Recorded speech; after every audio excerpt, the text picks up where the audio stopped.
Welcome to பாக்கியம் creational channel. உங்களை அன்போடு வரவேற்கிறது. இன்றைக்கி நம்ம லைனிங் ப்ளவுஸுக்கு எப்படி வீப்பட்டி வைக்கிறது அப்படிங்கிறத நம்ம இன்றைக்கி வீடியோவில் பார்க்க போகிறோம். வாங்க இப்போ தச்சுக்கலாம்.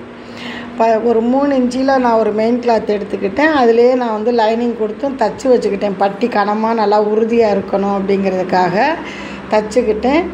அப்புறம் நம்ம முன்பக்கம் தச்சு வச்சுருக்கோம் இல்லையா, அது நல்ல பக்கம் கீழே போயிடணும்.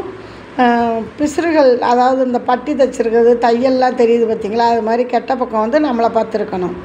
இப்போ நம்ம நேராக தச்சுக்கிட்டே வர்றோம். ஒரு 1/2 இன்ச்சு 1/4 இன்ச்சு கேப்பில் தச்சுக்கிட்டே வரோம். வச்சுட்டு 1 இன்ச்சு அளவுக்கு நம்ம துணி எக்ஸ்ட்ரா விட்டு அதை அப்படியே மேலே தூக்கி வச்சு ஒரு தையல் போட்டுக்கிட்டோம். இது நம்ம அப்படியே கூட நான் மடித்து வச்சு தச்சுருக்கலாம். ஏன்னா பழகணும், பிள்ளைங்க கற்றுக்கணும் அப்படிங்கிறவங்களுக்கு கொஞ்சம் இது சிரமமாக தெரியும். அதனால் அப்படியே தூக்கி வச்சு மறுபடியும் அந்த பிசுறு மடித்து விட்டு, நம்ம ஏற்கனவே ஊசியடை தையல் போட்டிருக்கோம் இல்லையா பட்டியில், கிராஸ் பட்டியில், அந்த அளவுக்கு நான் கரெக்டாக தச்சுக்கிட்டேன். அப்படியே மடிக்கிறேன் பாருங்கள். மடித்து நல்லா ஒரு வருவிக்கிறணும். ஏன்னா அந்த மாதிரி சிலும்புது அப்படின்னா உள்ளே நம்ம காட்டன் பீஸ் இருக்குது. இப்போ மேலே நல்லா தூக்கி 1 இன்ச்சுக்கு நல்லா 1 இன்ச்சு 1.25 இன்ச்சு வர்ற அளவுக்கு கூட நம்ம அகலத்தில் வச்சுக்கலாம். நல்லா வருவிக்கிறணும். வருவிக்கிட்டு 5 வீப்பட்டியுமே நம்ம மார்க் பண்ணிக்கிறணும். இப்போ நான் கழுத்துக்கு கீழே ஒரு 1/4 இன்ச்சு விட்டு 1/2 இன்ச்சு விட்டுருக்கேன். 1/2 இன்ச்சு விட்டு மார்க் பண்ணியிருக்கேன். அப்புறம் அந்த டாட் போடுவோம் இல்லையா, கப் சைஸ் டாட், அந்த இடத்துட்ட ஒரு மார்க்கு, கிராஸ் பட்டிக்கிட்ட ஒரு மார்க் போட்டிருக்கேன்.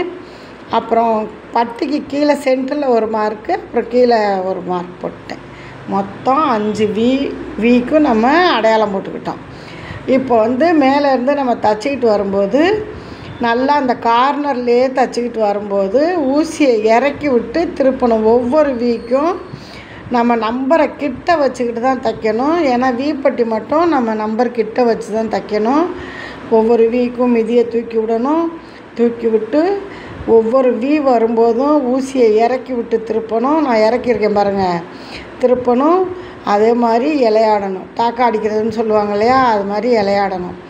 இப்போ அப்படியே கொண்டு ஒவ்வொரு 2 பக்கம் அந்த கார்னர்லேயும் நம்ம இலையாடி தைச்சோம் அப்படின்னா தையல் பிரியாமல் இருக்கும்.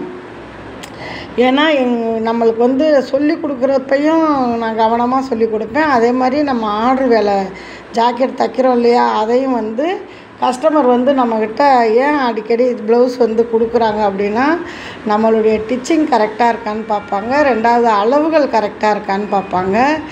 ஜாக்கெட் போடும்போது திருகாமல் நச்சுன்னு இருக்கா அப்படின்னு பார்ப்பாங்க. அது கஸ்டமரோட எல்லா கஸ்டமருக்கான ஒரு எதிர்பார்ப்பு தான். ப்ளவுஸ் நல்லா இருக்கும் பட்சத்தில் தான் நம்மள்கிட்ட தேடி தேடி கொண்டு தைக்க கொடுப்பாங்க.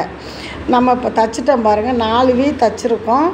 5வது வீக்கு வந்துட்டோம். இப்போ 5வது வீக்கிட்ட வரும்போது நல்லா ஊசியை இறக்கி விட்டு தான் திருப்பணும். இது ஏன் நான் அடிக்கடி சொல்கிறேன் அப்படின்னா, கவனம் தேவை. வீப்பட்டி தைக்கும்போது ரொம்பவே கவனம் இருக்கணும். ஆனால் ஈஸியான மெத்தட் இது. ஒரு நேரத்துலலாம் நம்ம ஜாக்கெட் தைச்சிட்டு காஜா எடுக்கணும், பட்டன் கட்டணும், கொக்கி கட்டணும், ஹெம்மிங் பண்ணணும், கழுத்து ஹெம்மிங், கை ஹெம்மிங், இதெல்லாம் அந்த நாளில் ஜாக்கெட்டுக்கு தைக்கிறது. இப்போ அதெல்லாம் இல்லாமல் ரொம்ப சுலபமாக மிஷின்லேயே நம்ம தைச்சி விட்டுறோம். தைச்சி விட்டோம். இப்போ நம்ம 5 வீப்பட்டியும் கரெக்டாக தைச்சிக்கிட்டோம். இது இந்த மேலே இருக்க நூல் இருக்குது பார்த்திங்களா, எக்ஸ்ட்ரா நம்ம துணி விட்டு மடிச்சிருக்கிறத நம்ம அப்படியே வெட்டக்கூடாது. ஏன்னா நம்ம ஆல்ரெடி லைனிங் கொடுத்து பெரட்டி தைச்சி ஊசியடை தையல் போட்டுக்கிட்டோம்.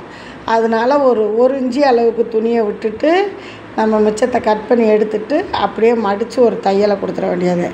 இது மாதிரி தையல் கொடுத்து நீங்கள் ப்ளவுஸை தைச்சி கஸ்டமருக்கு கொடுத்து பாருங்கள். கரெக்டாக இருக்குது. தையல் தெளிவாக இருக்குது. மெயினாக லைனிங் ப்ளவுஸில் பிசுறுகள் தெரியாமல் தைக்கிறது எப்படி, இந்த பிசுறுகள் தெரியாமல் தச்சு பெரட்டி ப்ளவுஸை நம்ம உருவாக்குறது எப்படி, கஸ்டமர் அதுதான் எதிர்பார்ப்பாங்க.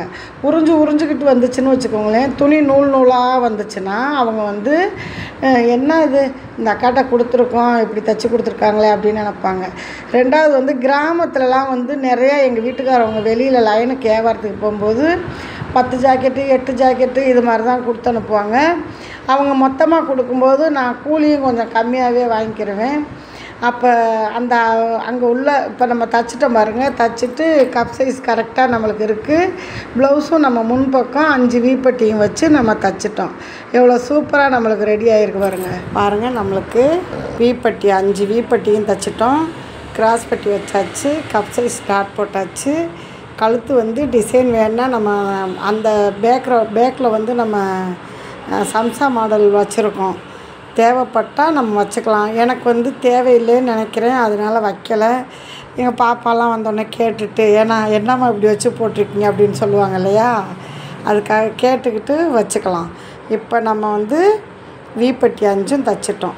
அது மாதிரி பெரட்டி பார்த்தா இப்போ வந்து முன்பக்கம் நம்மளுக்கு ரெடி ஆயிடுச்சு. நீங்களும் இது மாதிரி தைச்சி பழகணுன்னா ரொம்பவே ஈஸியான மெத்தடில் தைச்சி பழகலாம். அப்படியே பெரட்டி பார்த்திங்கன்னா எந்த ஒரு பிசுறுகளுமே தெரியாத அளவுக்கு கிராஸ் பட்டியும் நம்ம வந்து தைச்சிட்டோம். அதே மாதிரியே எப்படி இருக்குது? ஓகே ஃப்ரெண்ட்ஸ், இந்த வீடியோ பிடிச்சிருந்தா லைக் பண்ணி ஷேர் பண்ணி சப்ஸ்கிரைப் பண்ணுங்கள். மறக்காமல் நம்ம சேனலை கட் பண்ணாமல் நம்மளுடைய வீடியோஸை பார்த்து நம்ம சேனலுக்கு சப்போர்ட் பண்ணுங்கள். ஓகே, பாய். மீண்டும் அடுத்த வீடியோவில் சந்திப்போம்.